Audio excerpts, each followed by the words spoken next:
Welcome to the Entrepreneur Motivation Podcast. I'm your host, Chris Bello, and today I've got Debbie Arcangeles, or Arcangeles, if you say it in Spanish, on the show. I'm like, my mom's gonna be like, "Hey, I taught you Spanish, and you still can't say basic stuff." So, Debbie, welcome. How are you? I'm great. Thanks for having me, Chris. And don't worry, everybody butchers my last name, but that's why we say it the American way, I guess. Yeah, and I know, Debbie, we can always introduce you because I'm sure people who want to live an offbeat life, that is your podcast. You are the founder of the offbeatlife.com. Just an intro for everyone is you have a website and a podcast to help people find remote jobs and live a freedom lifestyle. You're obsessed with finding new passive income streams, murder mysteries, same with my fiance, and woodworking. I think we had talked about that too a little bit last time, like murder mystery shows, like Crime Junkies. Yeah. But welcome to the show. I'd love to tap into your story because a lot of my listeners, I know they have reached out and they're like, I'm trying to jump full-time into the entrepreneur thing. I've been stuck in my role. I don't know how to quit, or I can't take that leap. So I'd love to talk a little bit about that today, as well as your story on how does someone find the courage? What are the first steps that they take to create an income? Do they just quit? So like where would you recommend people begin, or maybe even share your own journey?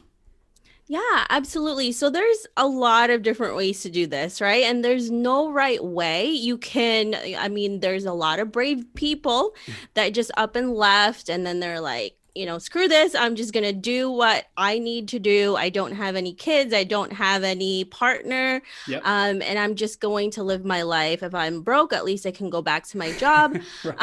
Um, and then there's other people that are very meticulous and they want to make sure that they know what they have in the bank to the T, and they know that they're going to have something for at least 6 months. So I would say that you can be a version of both. I guess don't go into this and just leap into it blind. I mean, you could, not to say that you can't. And I guess just understand what's going to come out of it. And being a freelancer, being an entrepreneur, it's always going to be up and down. So there's going to be days where you're literally making thousands of dollars a day. And then there's literally weeks and sometimes even months where you make nothing. Yep. So, I get it. yeah, right. And I tell people all the time, being an entrepreneur, being a freelancer is like being bipolar. One day you're at your highest of highs, and then another day you're at your lowest of lows. So it's really up to you what type of personality that you have, and just know how you can deal with certain situations. And then once you do that, then just go for it. Don't think too much. I think a lot of people tend to think too much. Yeah. And they, we talked about this in my podcast too, and you try to learn as much as you can. And then it's years later and you're still in the learning phase and you don't do anything. So that's one thing I would say to avoid at all costs. I love that. I love that. So what I'm hearing is obviously it depends on you as a person. Some people have a higher risk tolerance than others. Like I was kind of like thinking myself for my story, I just quit. I'm like, whatever, I got savings, I'll be fine. Worst case scenario, I can live in my parents' house if I had to, sell my house. And I think I got that mindset a lot from, I know we talked about it last time we connected when I was on your show, is like the 4-hour work week. And Tim Ferriss always has that activity of like, what's the worst thing that could possibly happen? Yeah. And maybe like a bird poops on you and like your car blows up and you lose your business and you got to start over. But usually it's not all that terrible. But the advice that I do hear a lot of people say, and if I had to do it again, I guess maybe I would have built up a little bit more of some sort of cash flow to sustain myself longer without having to worry about it. So again, it just depends for everyone listening. It depends on your risk tolerance. Do you have savings? Are you pretty comfortable with maybe living kind of frugally or with uncertainty? That really hits home where you're like, you may make thousands of dollars in one day and then it's like weeks and you don't know when your next deal's coming. So how have you managed that? I mean, do you have like a system that you use for your cash flow, your planning? I just love to pick your brain on that a bit because I'm still not really sure how to do that.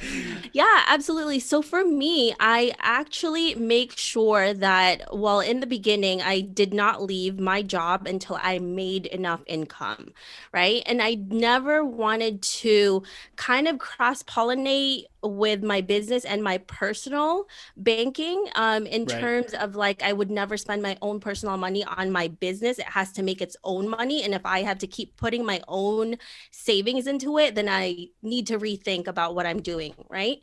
So that's really one of the things that I ended up doing was I didn't leave my job, my full-time job, until I was making enough so that I can sustain myself and the business itself can sustain itself. Yeah. And if I wasn't able to pay myself, then that was not a good thing. Right. And now, right now, as I've been at this for several years, I just make sure that I never pay for my business and it pays for itself. So that's really one of my rules that I always stick to. Like, if it can't pay for itself, then something is wrong here. We have to go back to the drawing board and do something else that's different. So, Yeah. yeah. That's a very good rule of thumb. And I guess sometimes that's the challenge is when you first start something, it may not be making money at the beginning and you're not sure how much to invest. Like that was my thing with my first invention idea. I didn't really know when was I going to stop, like how much money was enough money. And so I think it's very important for people to at least clarify for themselves if they are going to maybe take a risk and say, hey, I understand it may take 3 months before I make my first dollar on this thing. The hard part's like, do I quit?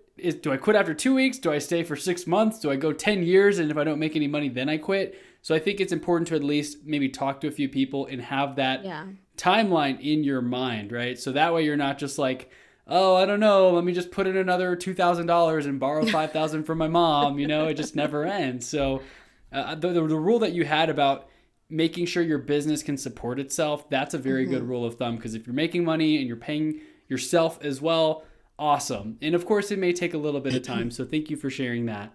And how long ago did you start your podcast and your website and helping others? Like how many years ago was this, just for a little idea of the timeline? Yeah, absolutely. So I officially published the podcast on September 2017. And for a very long time, most of my income was just coming from the podcast itself. I actually left my day job after a year and a half of starting my show. And I did start the website around the same time, but I wasn't really focused on it. It was just a place for me to add a few articles here and there and show notes for my podcast, but it wasn't really a priority.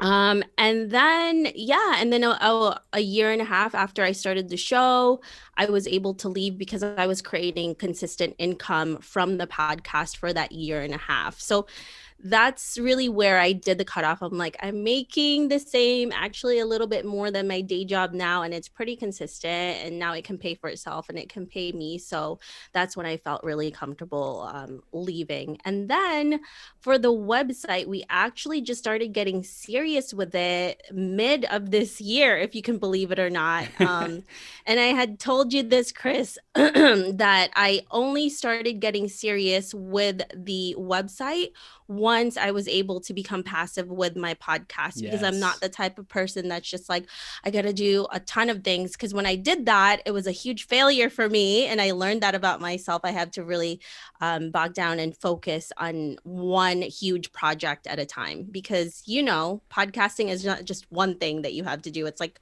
a million things. So that's such a good tip. And I think we might have even mentioned the one thing before. I've told my audience about that several times, that book, Gary Keller and Jay Papasan, just talking about, there's a quote in there, be like a postage stamp, stick to one thing until you get there, which is what you did. You stuck to your podcast, you really honed it in, you outsourced and automated a lot of it. And so now that it's sustaining itself, you can focus your attention on the next thing, which of course is the website for you. And so that's a great reminder to everyone listening. Stop doing so many things, and myself included. I'm looking at my whiteboard, I'm like, I'm still doing too many things, or too many ideas, or maybe even multiple clients, depending on the type of work you do. How much time do you dedicate to each project or transaction, for real estate, for example? So what's something that you've been struggling with lately that maybe you're working on or you're trying to improve? Is there anything, or do you kind of like know, all right, I wake up, I know what I do every single day? I'm just curious, because I'm asking selfishly. I'm like, what do I do today? Yeah, I mean, that is always like every day. You're always struggling with that, right? Even when things are automated and you know exactly what you're doing. For me, I do exactly the same thing every single day. But it has been frustrating because it's kind of like going back to square one with the website, you know, even though it's been there for a while, we've been featured in a lot of different places, Yep. but I have to learn everything. You know, I have to understand how to run a website. I have to understand what content works. It's beginning all over again for me. And I mentioned this in my solo episode on my podcast. One of the things that I also let go of was my consulting part of my business, which made pretty much decent money for me. And I let go of that because I've been focusing on my passive income now. Yeah.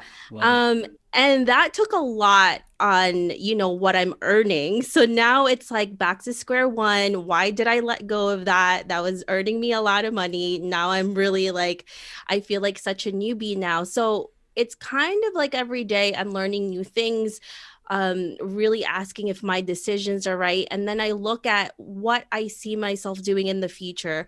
Is it include, you know, does it include consulting? Does it include this and that? And I'm like, no, it doesn't. So why am I working on things that I don't want my future to look like? Right. So it's like, and then I talked to my husband about this. He's like, yeah, but if it's not something that you enjoy, that's not something that you see yourself doing, you have to let that go. The money doesn't matter because it's gonna come as long as you're focusing on that. So 100%. I so now it's just like, okay, starting back square one. I, even though I know what I'm going to do every single day, it's just like questioning myself, like, why did I do this instead of doing this? I'm like, oh yeah, it's because I want this for my life. So that's pretty much every day for me. Awesome. Thank you for sharing. So, okay, I'm not crazy. That's how I feel too, where I am doing stuff that, you know, like you said, it brings in good money. I can close transactions in real estate, for example, and help a client. And literally, I think like the biggest commission I've gotten before is like $22,000 from a single deal. Yeah. And I mean, it's pretty amazing. If you can help someone 2 or 3 weeks later, you can have Yeah. that kind of income. But it is more like that. It's okay. I have a little dopamine hit. It's almost like getting 100 likes or something on a post in 5 minutes. You know, you're like, whoa, this Yeah. feels kind of good. But then the next day, you know, it wears off and you're kind of like, well, it was cool, but do I really love that? And is that what I see myself doing long term? So for those listening in the audience, it's okay to not know exactly what it is that you want to do, as clearly you and I are still here figuring it Yeah. out. Like, people probably Exactly. look at you and they do this to me and they're like, man, you got it all figured out. Debbie's living that offbeat life and, you know, working remote and quit her 9 to 5. And here you are, you're admitting that you did sacrifice something that brought in great money Yeah. because you knew long term that's not what you wanted to focus on. And Yep. maybe it's not as scalable because your time is still the constraint, right? Yeah. So you're slowing down in order to speed up. I love that. It's like you're taking a step back to take 5 steps forward. Yeah, and I also have to mention, I think in this day and age, and I'm pretty sure you've heard this too, it's understanding what it's like to not have that instant gratification, right? It's Because so as a hard. consultant, like as a consultant, we literally get paid, you know, 4, 5, 6 to $10,000 a person a month. And then when you lose that, and then when you work on something and it takes you several months, maybe even years to build, but then you start making that and you barely have to do any work, it pays off. But you have to do the work. You have to like, it comes so much slower, but it's the lifestyle that really earns you a different way of making that money. That's super, at least for me, that's really important. So Yeah. it's definitely taught me how not to, you know, like have that instant gratification for sure. So I've heard someone say it's a crockpot instead of microwave mentality, because you're right. yeah. It's not really our fault, I'd say, because society has been built in a way where you can get stuff on Amazon like same day sometimes. I ordered something the other Yep. day. It came by like 5 p.m. I'm like, this is kind of cool. I was thinking maybe tomorrow, but hey, it's outside of my door. And same thing with Netflix. You can watch stuff on demand instantaneously. You can order a Yep. movie on like HBO Max. And so the fact that you have to do work and grind at something for a year or two and you're seeing like minimal results seemingly, it's a Yeah. slow build, right? So crockpot versus microwave mentality, that's definitely the way that we need to focus on But like you said, it is more rewarding because you're kind of building it. Maybe it grows a little more slowly, but at least it's consistent and it happens every month without you having to be like, geez, I got to go find some clients because if I don't close these 2 deals, I don't have any income this month, which is, it sounds like you had a lot of that going on before. And so now you're building more towards the passive, recurring, consistent income. Yeah. And don't get me wrong, there's people that do really well. I actually have friends who make a ton of money and they're loving it and it's what they love to do. So it's really just a matter of what you see yourself doing. And again, like it could be anything for anybody, right? And you can scale a consulting business, but it just wasn't something that I saw myself doing in the future. Yeah, makes sense. I'm kind of caught in that right now. One guy that I listen to, he calls it the hamster wheel. Where, you jump on the hamster wheel, you're pedaling furiously, you close 1 or 2 clients or, you land a big deal and you're kind of like, okay, cool, I can breathe. I've got, another 3 months. And then the next month starts again and you're like, oh my God. You can't really ever hop off of it because you're constantly getting back on to help another client, close another transaction, do another consultation gig. And it's great. It's like a little dopamine hit, but it's kind of just a high paying job at that point versus actually taking the time to build your podcast, your website, your assets where you've got people coming in and they're buying online products digitally overnight while you sleep and you can be anywhere in the world. So that's the vision that I think a lot of people have.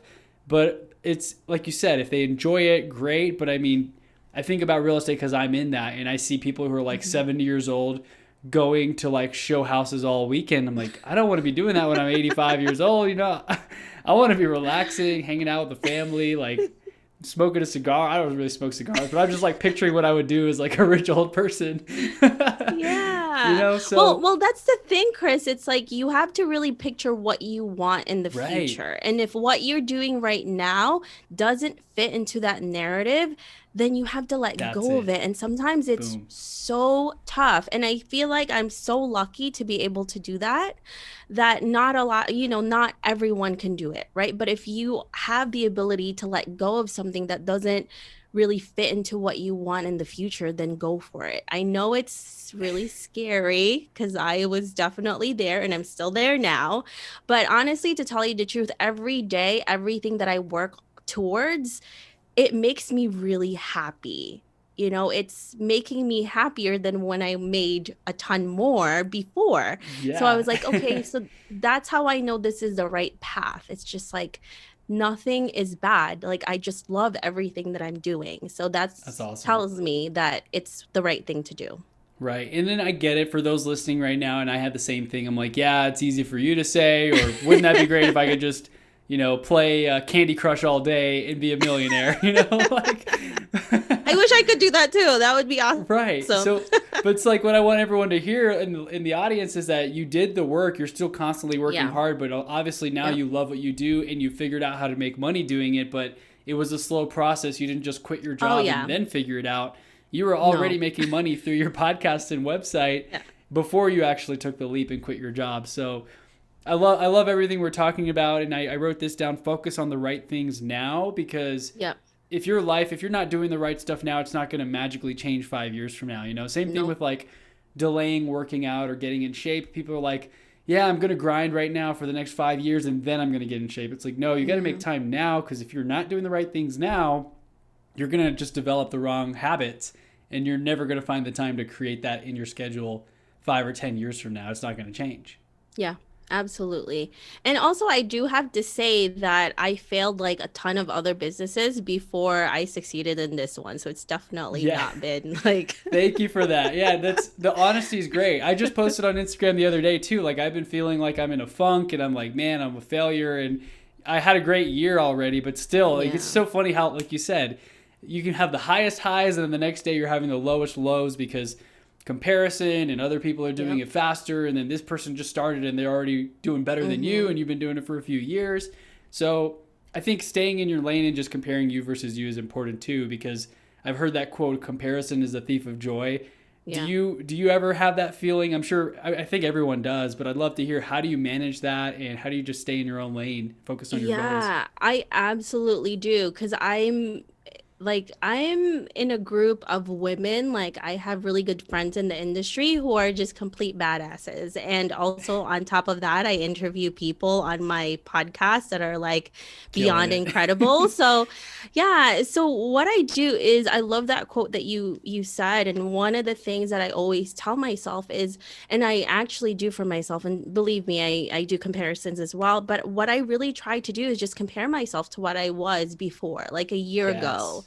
2 years ago. And if I was doing better than before, then for me, that's really great. And I know that's hard to do. And another thing that I've actually stopped doing is be on social media all the time. And that has helped me quite a lot, actually, because even though I love my friends who are doing really well, sometimes that can really take a toll on your own personal psyche, because it's not about them, it's about you and how you feel about yourself, right? Because of course we want to be happy for everybody else, but sometimes things are not going the right way for you. And then when you go online and you do that comparison, but remember, people tend to only show the best in what's happening. And we all do that. I do that. And that's really what you see. You don't typically see like them crying every other day because, like things are not that great, or, something else failed, or this and that. So we have to kind of see the reality of that too. That's why it's kind of a lot of it is, even though not everything is fake, a lot of it is just for show. So yeah, I think once I stopped being on social for as much as I was, it definitely helped me. But it doesn't stop, I think, because I'm still hard on myself. So Yeah, that's great advice. Just minimizing your time. That's something that I've got to work on because I do preach and I do follow the idea of being a producer instead of just a mhm, consumer. As long as you're producing more than you consume, like the only time yeah. I'm on these platforms, I'm posting on my story, posting something, writing the caption, doing the hashtags. But I think that is very important to make sure to remember because it's so easy to start scrolling and looking at other Yeah. stories. And now I'm like, geez, I thought I was crushing it. Yeah, maybe you're crushing it compared to yourself last year, but Yeah. maybe you're comparing yourself to someone who's done this 3 times longer than you. And Exactly. now you don't feel good about yourself when 2 seconds ago you were feeling amazing. So Hmm. limiting your time on there, trying not to get too deep into Hmm. what others are sharing because, like you said, I mean, a lot of it's just kind of for show. They may be crying every other day, but they're not posting about it. So it Yeah. looks like they're just having this amazing life when really they're probably struggling just like you. Yeah, exactly. And it's oh, actually, I did want to mention this. Somebody, I forgot who said it. They said that if you do have to go on social media, to unfollow everybody, because then you don't even if you start You don't scrolling see around, you don't anything. see anything. Love it. And then I was trying to do that and I was like, but I feel really bad unfollowing my close friends. Like I can't do this. I'm like, all right, so then I'll just stop being on social for like for a while. So I think that's better. I don't know. Yeah, I don't know. And I know you can hide certain things. You can Yeah. choose to see certain posts or people less frequently. So if you have that family member who just always posts negative stuff or politics, even Yeah. on Facebook, you can just say, I'd like to see less posts from this person. Yeah. So you're still friends. You could still tag each other and say happy birthday, but you're not going to see all their political or like negative rants on social Yeah. media, which may just be like, oh my gosh, this is It's not what I too want to much. see. Yeah. I want to follow, or even if you unfollow people, specifically follow people that you love, maybe someone you look up to or a CEO that you really admire, because then you're going to start to see all the good stuff. You literally can control your environment on social media and who you Yeah. follow. That's your decision. So you can always unfollow or follow people based on if they're providing the content that you're looking for in terms of like self growth and development. Yeah, and that's so important who you surround yourself with, whether it's people around you or it's the type of content that you intake. It really does set the mood for how you're going to be. So, yeah, just be aware of that. Yeah, and I know you said you're in a group, a women's group of entrepreneurs and people doing the same thing as you. How long have you been in that group for? It's not like an entrepreneurial group, it's just my friends. They're all just badasses. So, Even better. As long as you have some sort of support group, I guess that's the word, yeah. or like friendship Yeah. group, because I think a lot of Hmm. people are missing that. They don't have some sort of consistent meeting, whether it's just getting a lunch or happy hour every other week or something, even that can give you some consistency and stability, and you can confide in your friends and get their feedback instead of just being in your head all the time, Yeah. because that's where things can get like, how I was in my funk last week. I'm like, I had no one I really talked to about this, so I was just Yeah. overthinking and overanalyzing, and it's not as good as making sure to have a good friend group that you can bounce ideas and thoughts off of. Yeah, absolutely. And it's kind of interesting, right? Because I don't know if this is with you too, Chris. A lot of the people that I grew up with have no idea what this world is about. So Right. um, it's kind of, it's kind of interesting because some of them are interested, but they don't really know what to say, and some of them just don't want to hear it. Hmm. So if you're in this type of industry, you tend to stay quiet most of the time about what you do, and you only talk to people like, I could talk to you, Chris, because you know what's happening, or Yeah. like I'm talking to you about like my close friends who are also in this industry who knows what's happening. Because I have found that there's some people that really don't want to hear about this stuff. So it's kind of interesting that way. So it's good to have that group of people that know what you're talking about, support you, or will tell you the truth. It's good to have that for sure. Yeah, I totally agree. And I think that's what that quote that says birds of a feather flock together, and Yeah. obviously like-minded people like to hang around each other, and you like to hear the same things, and that goes for offline or online on social Yeah. media. Who you follow, who you surround yourself with, it does make a difference, because that thoughts turn into things, right? So if you're around the wrong people that are negative, that turns into negative thoughts and then negative energy, versus the positive friends, and you have an awesome conversation, or you and I talking here about what we love to do in podcasting, it gives us Yeah. energy, right? Versus having to talk to someone who doesn't care about what you or I do, and like you're in a forced setting and they're not interested and you don't care what they do. It's very difficult, right? You're like, oh, you just have a 9 to 5. Like I can't even talk to you. I can never go back. Yeah, it's true. It's true. So it's interesting how different people like there's different types of ways of thinking, and not to say I love those friends actually too, because it's good to get out of that mindset sometimes, True. because sometimes it's like when you're with your friends and that's all you talk about, actually it's really stressful.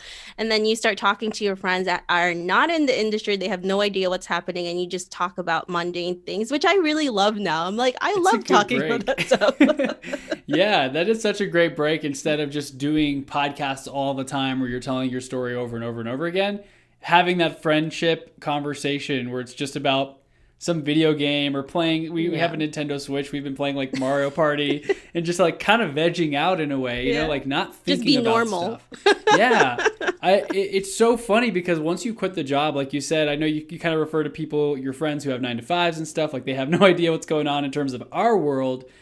You flip a switch in a way, because I can never unsee what I know now. It's like the Yeah. red pill, blue pill that they talk about in the Matrix, right? You're just like, oh my gosh, I can't trade time for money. I'm trading value for money, and I can scale this. Yeah. Versus many of our friends who maybe go to work 9 to 5, they get a paycheck every 2 weeks. It's consistent, it's predictable, but at the same time, it's also sort of limited Yeah. in terms of what they're able to do and scale. And maybe they get a small pay raise if they move jobs, but still 2 weeks of vacation and limited, freedom, flexibility.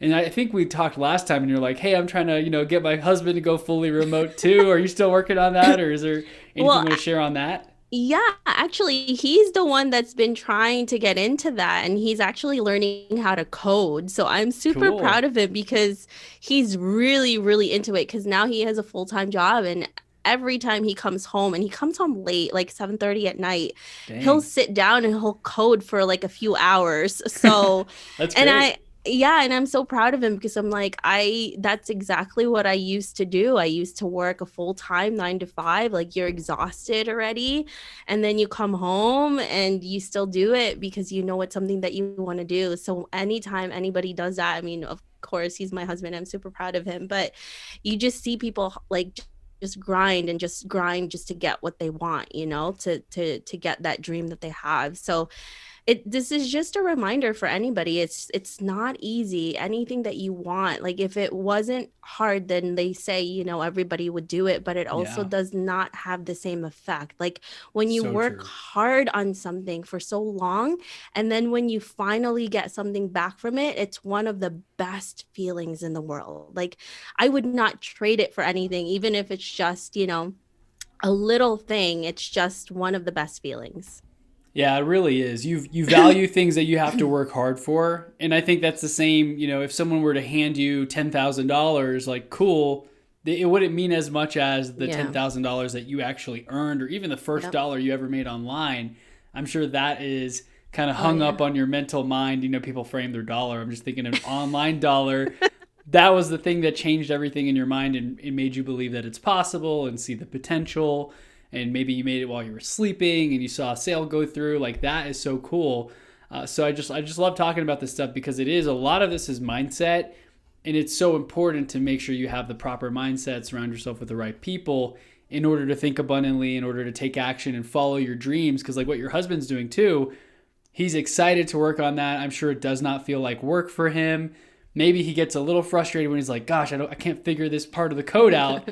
But that's part of the fun is whenever he does, he's going to be able to create whatever it is that he wants to create. If it's like an app or, a custom website or anything down the road, he'll have that flexibility and freedom. And it's like kind of how our businesses are our babies, right? I always kind of joke about people. Everyone's kid's in the honors, an honor roll student. We're like, okay, we don't care that your kid's an honor roll student. But just like you, we think our businesses are amazing, probably way more than other people do because we're biased. It's our baby, Hmm. right? So I think that's really important. As long as you're focusing on stuff that you love, it doesn't matter if other people don't like it or care about it. If it lights you up, if you love what you're doing every day, then you're being fulfilled.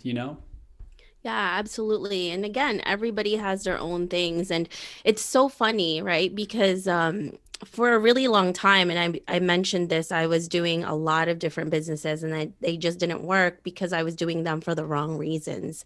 And also another reason why is that you just have to go out there and experiment and see what really clicks for you. And for a really long time, that's actually what my husband was doing. He was trying all of these different things like Amazon. He tried real estate, like he just Yep. hated it. And then all of a sudden, it just clicked for him. And it's so funny because he loves problem solving and he would fix everything on my website and all of this Boom. stuff. And then I was Coding. like, why didn't we think about this before? And he just kept talking about it, talking about it, talking about it. I'm like, why don't you just try it? And then he just started taking the class and he's like, oh my Huh, I God, like like, why this. didn't I do this 10 years ago? I know. Hindsight's 2020, and I just journaled about this the other day. Maybe this resonates. This sounds exactly like what the eureka that your husband had. Yeah. I was thinking like I'm sure I'm on the right path because I'm doing stuff that kind of I like and I love a little bit, but it's not like I don't jump out of bed super excited. So I'm wondering, Yeah. what do I need to tweak to make it that? But the fact that I'm on the journey, like I was journaling and saying, I'm pretty sure I'm on the path. And it's probably going to be 2 years from now where I'm like, oh my gosh, this was so obvious. It was right there all along. But I'm just not prepared yet to see the opportunity. Like, Yeah. I'm showing up, I'm doing all this stuff, and it's right here in my face, but it's invisible to me. But as soon as you make that click, or maybe you helped unlock that for him, saying, hey, why don't you sign up for some classes and learn this? And then he did. And then he's like, oh my gosh, why didn't I do this 10 years ago? Right. So I think being very intuitive and just open to that uncertainty a little bit, like leaning Yeah. into it, that's where those discoveries are made. Yeah, absolutely. And that's the thing. Again, like being open to that and not being afraid of starting over again. Cause I hear this a lot. I've heard this with even friends like I'm at a certain age, I can't do this all over again. I'm too old. And I'm like, you're never too old. You're only too old if you Right. feel like that. So even if you're 30, 40, 50, 70, as long as it's something that you're really interested in doing, it's never too late. So I think it's just us wanting to have an excuse for not doing it because of fear most of the time. Because think about it, even if you're 50 years old, you do this, it takes you 5 years, you're 55 and you're doing what you love to do with your life. Hell, I would do that. I would Yeah. absolutely do that. So it's just a matter of actually taking that step. And it's all about fear for most people. Totally agree. Or even just the time, because I hear a lot of people, they spend 20 years building up a business and now they've got a family. Like things change, right? Like maybe they could do it when they were in their 20s or 30s and live that startup life if they were building a company and staying up till 3 a.m. and sleeping in the office. But like once you have the family and you've got a couple kids, it's like you're not trying to sleep at the office. Like you got a wife and kids at home that need your attention and want to spend time with you. And so I think priorities also change, because I've felt that in myself over the last few years. You know, I'm like, man, if I could go back to 18 and have that work ethic, the work ethic I have now, but also the time that I had, what could I accomplish? Whereas now I'm like, it's not that I'm older or slowing down, but now I'm in my 30s. I'm like, well, I want different things. I value time freedom. I'd rather say no to a client that seems like a drain instead of hustle and make an extra 10 grand. You know, just the money isn't as important. I know you talked about that earlier. Taking a step back in order to take 5 steps forward down the road towards something you actually love.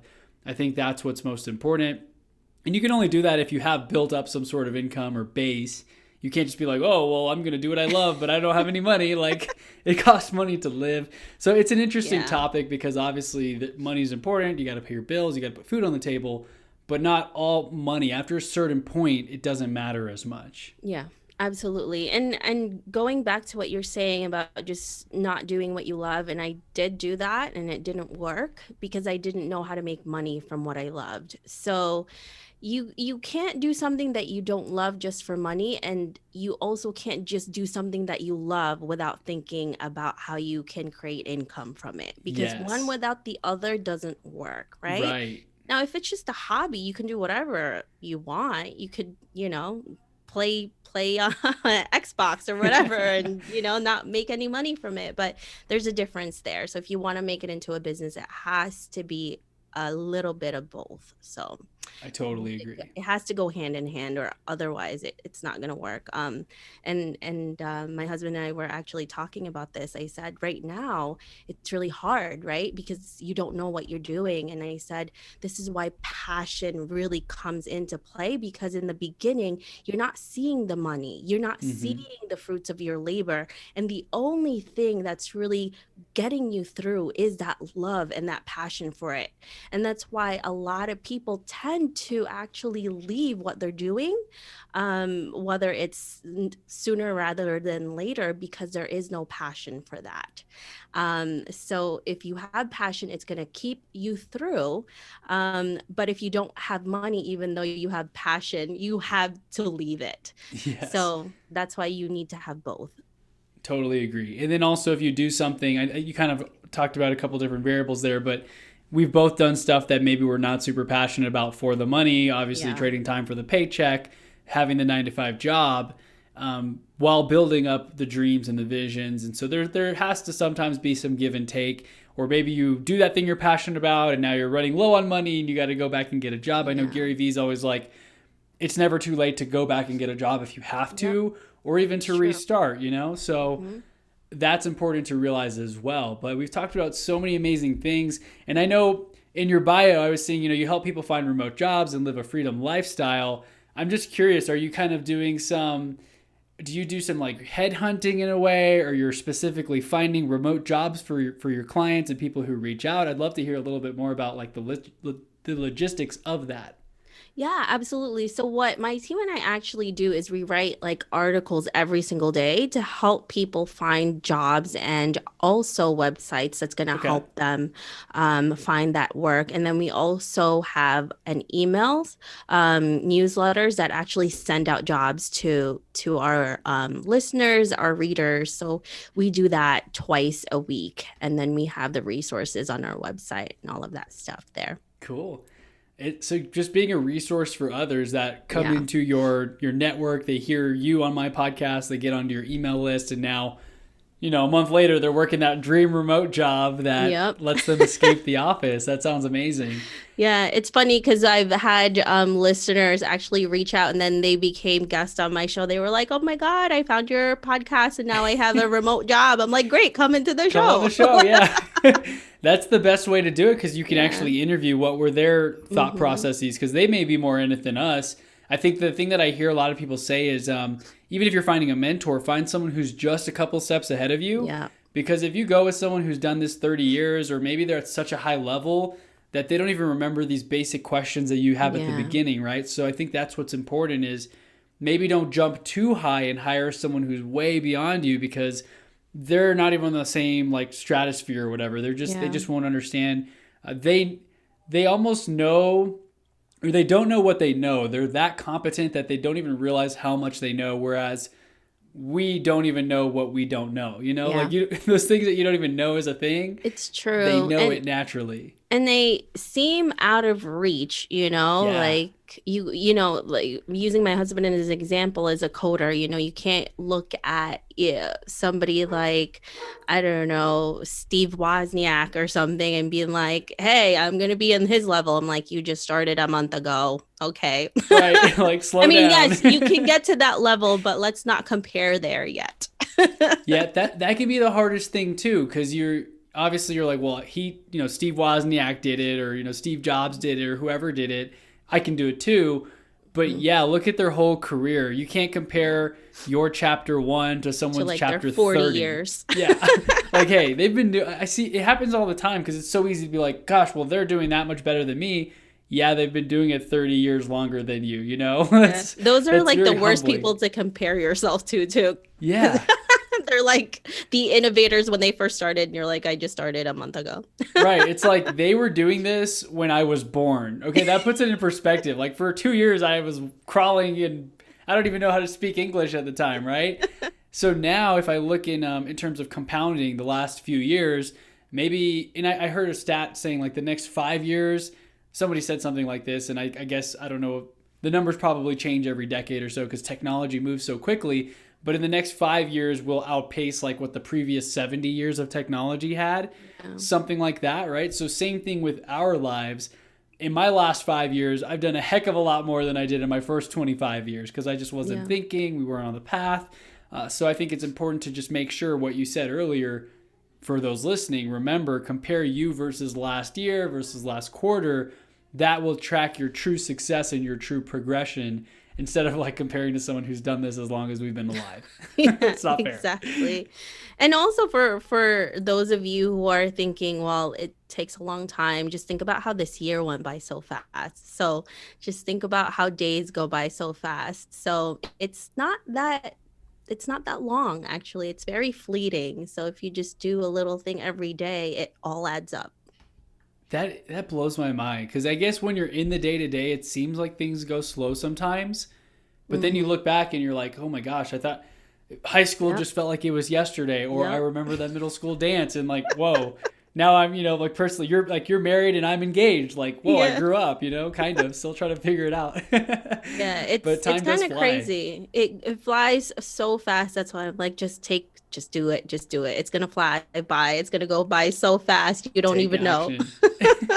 Absolutely. Well, is there anything that we've missed or anything that you'd like to share with the audience? Maybe that listener who just doesn't know what to do, any tips at all for where they should at least begin? Maybe, I know you said maybe experiment and try a couple things out. Your husband did that to find what he was passionate about. So we'd love to hear any thoughts on that you have for the listeners. Yeah, I mean, honestly, that's the biggest thing that you can do, is just to see what you really like doing and just see how you can make money from it.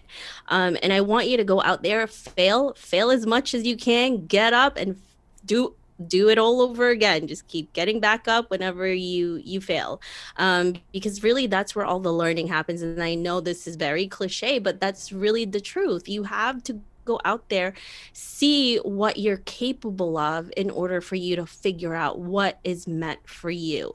If you don't do that, then you have to be okay with living a life that's mediocre, right? And anyone who's ever done anything great, they didn't just stand around and wait for things to happen. They went out there and did something with their life. So that's really what you have to do. And I know how scary that is. Everybody is scared. Even the bravest people that you can think of have been scared. So you're not alone in that. It's just a matter of taking that first step. So yeah, I guess that's my thing too. Go out there, fail as much as you can, fail as often as you can possibly fail, and then that's how you're gonna figure it out. Such great advice. The first step's really always the hardest, and once you start moving, you figure things out along the way, and you fail less, and you you fail a little better if that's the right way, right? It doesn't, you don't Yeah. lose as much money that time, or this idea works a lot faster. Yeah. And so great advice. And Well, Debbie, this has been so cool. Go ahead. there's also, sorry, Chris, there's also a quote when they said you don't get any better. I think you just get what did, oh my gosh, Or I now think I don't know the I know quote. I've heard this. I know the quote. I love all the Yeah. quotes. It's like, it doesn't get easier. You just Get get it. You stronger just get better. Yeah, or yeah, or better. you just get better. Yeah, it doesn't get any easier. You just keep getting better. So But that's it really how feels life easier, is. but you're Yeah, leveling up, right? There's a cool, I think it was like a Russell Brunson exactly. thing where he's like trying to fight like a dragon or whatever. And then it shows him like all jacked and muscled, like big muscles later. It's like you just get stronger as you fail. You Yeah. learn, you implement, you do things better. Maybe you built a website and now it didn't generate any income. But the next time Hmm. you build a website and the third time, like, boom, you know how to build a Yep. website. Now you just change the copy and maybe the offer is different and you market to a different audience and there you go. Got to find the right product market fit in messaging. It's a lot of things to figure out. It's kind of like a puzzle in a way. Yeah, absolutely. So good. Well, Debbie, where can our listeners go to check out your podcast to learn more about you if they want to find a remote job and they need help, like where can they go? Yeah, absolutely. Thank you for having me here, Chris. It was so much fun to Absolutely. talk to you. You can go to theoffbeatlife.com. We have a ton of resources there to find online jobs. We section them out. So, whatever it is that you're interested in any niche, we have a lot of content there for you. And that's also where you can find the Offbeat Life podcast, where you can listen to as well. And if you want to get in contact with me, I'm on social media, usually on Instagram at the Offbeat Life as well. Perfect. Well, everyone make sure to go to the offbeatlife.com. I will put everything in the show notes so you can easily link over, connect with Debbie on social media, follow her and see what she's up to.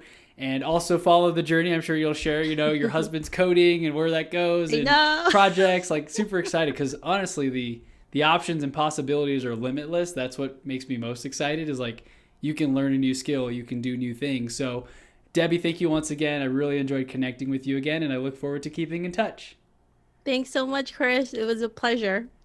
Hey, everybody, thank you so much for being a listener to the show and for checking out my message. If you've been here for a while, I'm especially grateful for you. But if you're new here, thank you once again for being a listener. Just wanted to let you know I help people buy, sell, or rent real estate across the nation in the US. I probably could even help you across the world, but it just gets a little more difficult with time zones and setting up times to chat. If you have any questions at all, shoot me a DM on Instagram. My handle is chrisbello_, or you can also go to my website, chrisbello.com/real estate. Again, that is chrisbello.com/real estate. Happy to help any way that I can. And thank you once again for being a listener.